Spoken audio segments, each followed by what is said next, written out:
aconteceu ainda nos anos 90 e reuniu a improvável fusão dos hackers americanos, dos artistas e acadêmicos norte-americanos com as comunidades campesinas e indígenas no México,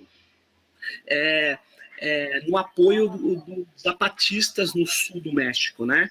Então, você teve ali uma primeira grande ação ciberativista que reunia os ícones daquilo que é o que temos de mais avançado hoje, que são os povos que organizam ainda a riqueza, a diversidade das culturas tradicionais com aqueles hackers, são pessoas que têm grande facilidade em trabalhar códigos informacionais e trabalham isso por paixão e não por dinheiro, apesar que existem hackers que trabalham de uma maneira só individualista e os outros que trabalham a partir de um individualismo voltado ao coletivo, né? Então, esses dois grupos, eles têm um acordo improvável, né? Porque eles estão em momentos, em locais distintos da luta política, né? Mas eles fizeram uma grande ação conjunta nos anos 90 ainda, e permitiu que dela a gente conhecesse o cerco que os campesinos estavam sofrendo no sul do México, em Chiapas, permitiu que uma figura mítica fosse criada na rede, que era o subcomandante Marcos. Mas depois disso a gente tem vários momentos do ciberativismo. O ciberativismo acompanha a blogosfera, que se cria no final dos anos 90 do século passado, início dos anos 2000. Depois, o ativismo se modifica com o surgimento também das redes sociais, porque as pessoas passaram a se encontrar de uma maneira mais fácil, apesar que essas redes sociais são jardins murados, núcleos verticalizados que controlam o fluxo de informação. Por exemplo, por outro lado, a maior parte das mobilizações e das ações são ações de grupos em rede, de coletivos em rede. Muitos não são nem movimentos sociais, eles não têm uma estrutura disseminada, perene, e outros movimentos sociais ocuparam as redes, né? E estão aprendendo a usar as redes, né? E cada vez mais vão criando informações, novas possibilidades de narrativas nas redes, né? Mas é muito difícil de definir esses movimentos, tanto é que o Manuel Castells, no livro dele sobre 2012, sobre os eventos que aconteceram no norte da África, né, conhecidos como Primavera Árabe, e na Espanha, né, nos Indignados, ele passou a qualificar essas mobilizações online e presenciais e de rua também como redes de indignação, né? Porque ele ficou com dificuldade de caracterizá-las como novíssimos movimentos sociais, enfim.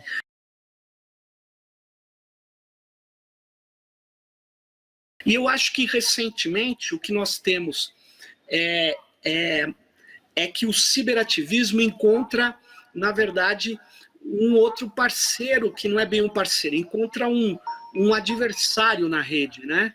Que são os agrupamentos e coletivos ligados às causas do neoliberalismo. São financiados, em geral, por grandes fundações norte-americanas, e eles passam a trabalhar na rede causas conservadoras, retrógradas, o discurso de ódio, e isso cria uma grande confusão no interior da rede.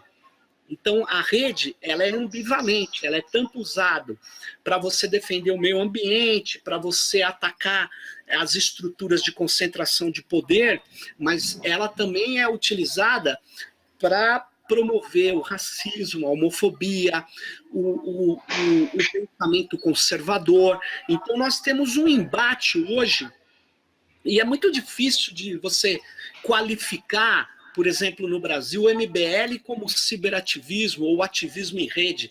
O MBL é uma estrutura montada por profissionais com marketing, com dinheiro de fora, com dinheiro de grandes empresários, inclusive da JBS.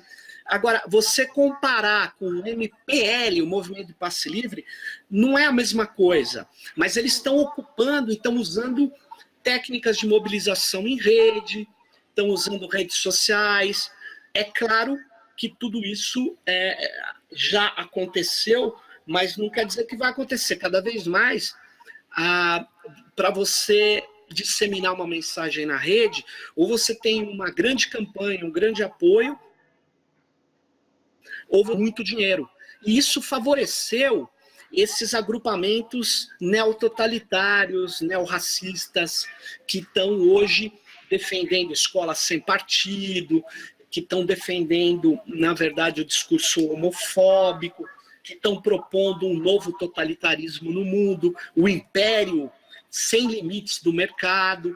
Então, nós estamos vivendo uma situação que é muito difícil de qualificar essas mobilizações. Então, e é muito difícil também de separar um ativismo que só temos, que só ocorre na rede, porque a maior parte do ativismo, ele articula redes e articula o mundo presencial, né?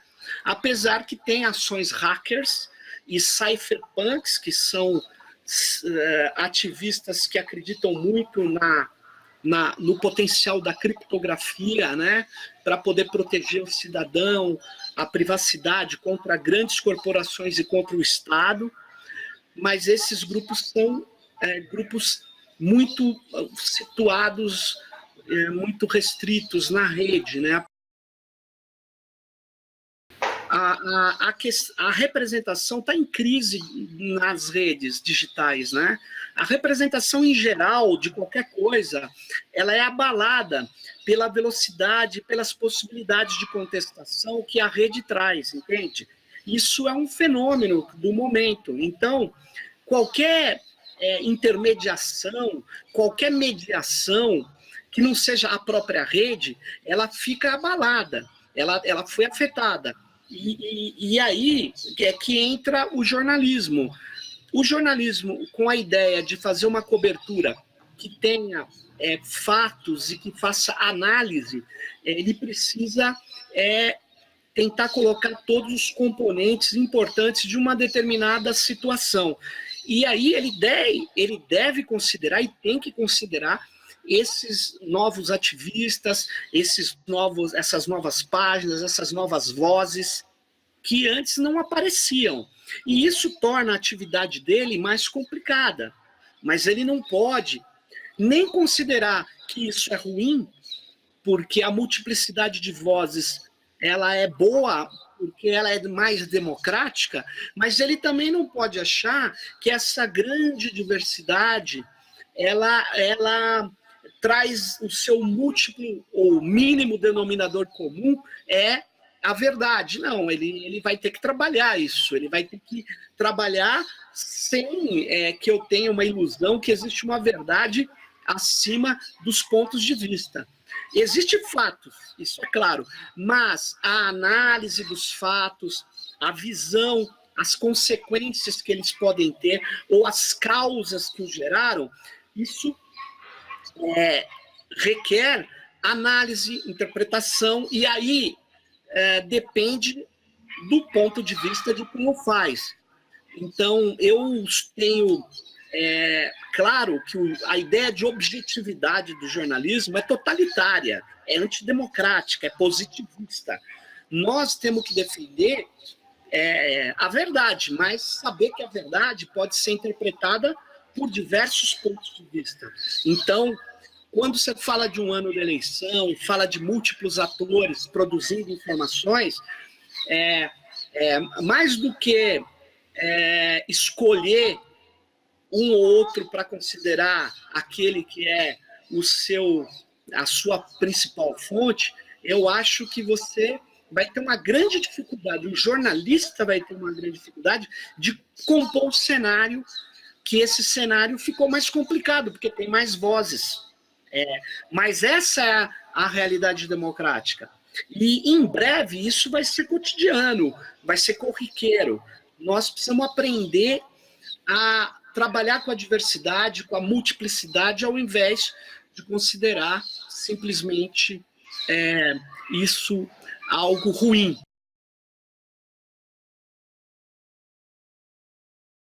O Facebook é uma outra coisa, é uma rede usada, mais de 77% dos brasileiros que têm acesso à internet usam o Facebook, e eles têm algoritmos que filtram as postagens, controlam a visualização daquilo que as pessoas vão ver. Então, eu só vou ver na minha timeline as postagens dos meus amigos que o algoritmo do Facebook definiu, e que nesse ano eleitoral, por causa da legislação eleitoral, e por causa que a lei eleitoral brasileira permite o impulsionamento pago de conteúdo no Facebook, um candidato do movimento negro, do movimento popular, do movimento ambientalista, dos movimentos étnicos, raciais, indígenas, um candidato democrático que não tem dinheiro, ele vai ter uma postagem vista por um número diminuto de pessoas. Muito poucas pessoas vão ver a postagem dele. Por quê? Porque o Facebook vai querer monetizar o seu negócio. Se você pagar, você vai poder escolher um público-alvo e oferecer essa sua postagem para milhares de pessoas, desde que você pague. Então, a lei eleitoral brasileira privilegia o Facebook, o Google, porque a propaganda paga na internet está proibida. Se eu quiser fazer uma propaganda paga no site do Guedes, eu não posso. No site do Greenpeace, eu não posso. Eu só posso fazer no mecanismo de busca, leia-se Google e Yahoo, e eu só posso fazer no Facebook. Quer dizer, teve um lobby dentro do Congresso Nacional, e esse absurdo de propaganda paga, que só é permitida a partir da palavra impulsionamento que está na lei. Então, você não pode pagar banner nem nada, mas pode pagar impulsionamento de conteúdo. O que é o impulsionamento de conteúdo? É a visualização de uma postagem sua numa rede social, enfim. E isso está permitido. Então, na verdade, quando você fizer uma postagem que não é paga, pouquíssima gente vai ver. O algoritmo do Facebook trava a visualização, diminui a visualização para que você seja incentivado a pagar. Ora, isso é uma democracia baseada no dinheiro, isso é um absurdo. E é isso que está acontecendo aqui. Esse controle algorítmico dos conteúdos que circulam na rede, ele deve ser regulamentado. Nós não podemos concordar com isso, que isso é natural. Isso não é natural. Isso é um uso que está sendo feito para que essas grandes corporações tenham controle econômico e político das nossas ações. Isso é um absurdo, e nós precisamos denunciar e precisamos criar possibilidades de superar essa situação.